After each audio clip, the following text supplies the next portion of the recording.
जय हिंद दोस्तों, इस वक्त मैं अरमान साबरी राजधानी दिल्ली के सुप्रीम कोर्ट में इस वक्त में पहुंचे हैं। जैसे कि बता दूं कि 5 मई को एक फैसला आना था वक्फ बोर्ड को लेकर के, जो मामला आया है, तमाम याचिकाएं दर्ज की गई हैं, लेकिन आज फैसला आना था बट अभी फैसला नहीं आ पाया है। क्या मामला है, क्यों नहीं आया, तमाम चीजों के सवाल का जवाब देने के लिए इस वक्त में सुप्रीम कोर्ट के एडवोकेट उस्मान खान और एडवोकेट इखलाक अहमद जा रहे हैं। जानते हैं एक बार इनसे पूरा मामला। सर, क्या मामला आज आया है, क्यों फैसला नहीं आ पाया, इसका पहले सवाल का जवाब दीजिए। आज जो मैटर लिस्ट था वो 2 बजे के लिए लिस्ट था, तो जैसे ही जस्टिस खन्ना की बेंच बैठी तो सीजीआई ने बताया कि जो काउंटर एफिडेविट गवर्नमेंट की तरफ से फाइल किया गया है उसको अभी जो जजेस की जो बेंच है उन्होंने गो थ्रू अच्छे से नहीं किया है। तो उसके बिहाफ पे सीजीआई ने बताया कि ये मैटर 15 के लिए इसको लिस्ट कर दिया, और जो अब ये मैटर की सुनवाई जो होगी अब ये न्यू सीजीआई के सामने होगी, क्योंकि जो अभी करंट सीजीआई है जस्टिस खन्ना वो 13 को रिटायर हो रहे हैं, और अब जो न्यू सीजीआई होंगे वो जस्टिस बीआर गवई होंगे, तो वो 15 को मैटर वाला देखेंगे। जो जस्टिस है यानी संजीव खन्ना वो रिटायर हो रहे हैं, ऐसा आपका कहना है? राइट है ना।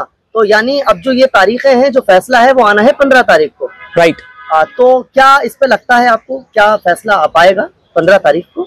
15 को आगे इसकी सुनवाई होगी। अब आगे देखते हैं क्या इसमें अभी आगे इंटरिम ऑर्डर स्टे होता है, क्या होता है वो अभी देखेंगे। अभी इसमें पेंडिंग है, मैटर पेंडिंग चल रहा है अभी इसमें। Matter pending. क्या कुछ देश को अपनी तरफ से सुप्रीम कोर्ट की जमीन से क्या मैसेज आप देना चाहेंगे, खास तौर से अपनी ओर से, क्योंकि आप एक लॉयर भी हैं, कानूनी तौर पर अगर कहूँ तो मैं इसमें अगर देखा जाए तो सबसे पहली जो चीज है, जो वक्फ से रिलेटेड जो मैटर अभी चल रहा है, इसमें एक तो जो डी नोटिफाइड के बारे में जो बताया था, पहले जो डेट पड़ी थी उसमें यही बताया गया था जो डी नोटिफाइड लैंड है उसको इससे बाहर किया गया है, और जो रजिस्ट्रेशन वाला जो पॉइंट था उसमें भी बताया गया था जो रजिस्ट्रेशन है उसके बिहाफ पे ही सब चीजें होगी।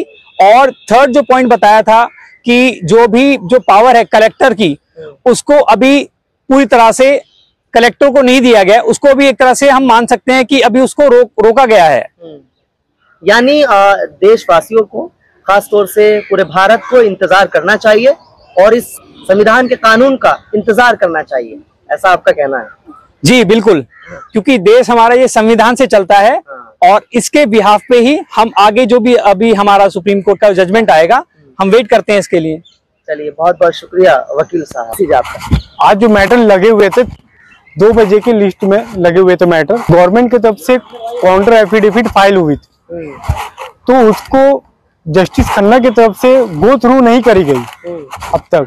तो इसके लिए जस्टिस खन्ना ने टाइम दी, जो लिस्टेड 15 मई को लिस्टेड हुई मैटर, और इस बीच पे जस्टिस खन्ना रिटायरमेंट भी हो रहे हैं 13 मई को, और 14 मई को अपॉइंटमेंट हो रहे हैं new chief justice of India BR Gavai, जो 15 मई के बेंच में हियरिंग चलेंगे इनके बेंच पे ही।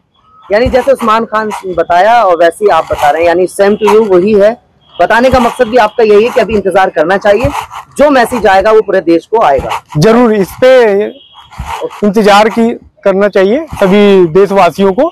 और वायलेट कर रही है एक्ट आर्टिकल 14, 19, 26, 25, 29, ये सारी आर्टिकल वायलेट कर रही है कॉन्स्टिट्यूशन। ठीक है, तो अनकॉन्स्टिट्यूशनल ये एक्ट बनी गई।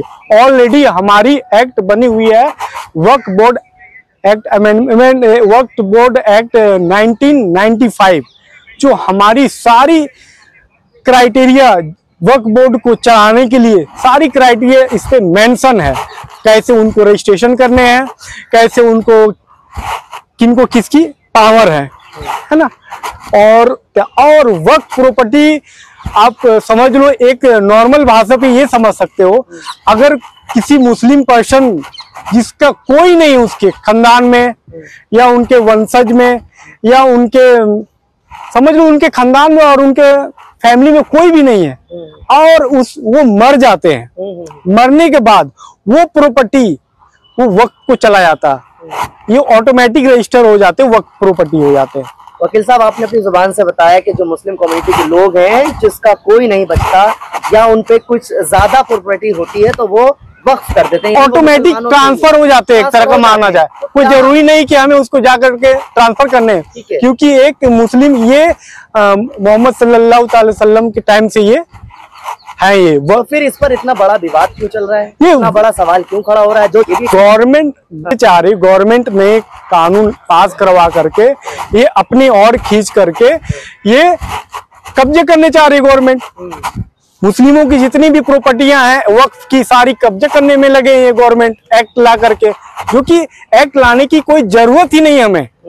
ऑलरेडी हमारी एक्ट है। आप 1995। आप भारत के मुसलमानों के साथ हैं या भारत के कानून के साथ हैं? मैं भारत के कानून के साथ हूँ, ना कि मैं मुस्लिम के साथ हूँ, ना हिंदू के साथ हूँ, ना सिया के साथ। इंतजार करना चाहिए। एक एडवोकेट ना हिंदू का होता, ना मुस्लिम का होता, ना सिख का होता, वो किसी जात का नहीं होता, वो हिंदुस्तान का होता, वो लिटरल होता, वो संविधान का होता है ना, भारत के संविधान के अकॉर्डिंग वो चलता है। वो 15 डेट तक हमें इंतजार करना चाहिए। हमें 15 डे का बिल्कुल सभी देशवासियों को इंतजार करना चाहिए, और कोर्ट अपने अकीदे और कानून पे चलते, वो उसको किसी चीज पे वो चलते नहीं है, किसी के अकॉर्डिंग वो चलते नहीं है।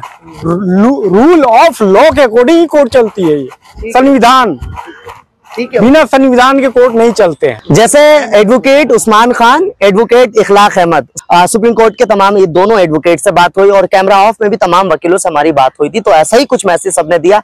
तो ये आपको मैसेज मिल गया है, इंतजार कीजिए 15 डेट का, यानी 15 तारीख का अच्छा फैसला आना चाहिए। ऐसी दुआएं और प्रार्थनाएं आप भी कीजिए और हम भी करते हैं। ये तो दिलचस्प होगा कि जजेस क्या फैसला कानून के, संविधान के नजरों में देते हैं पूरे देश को। बहुत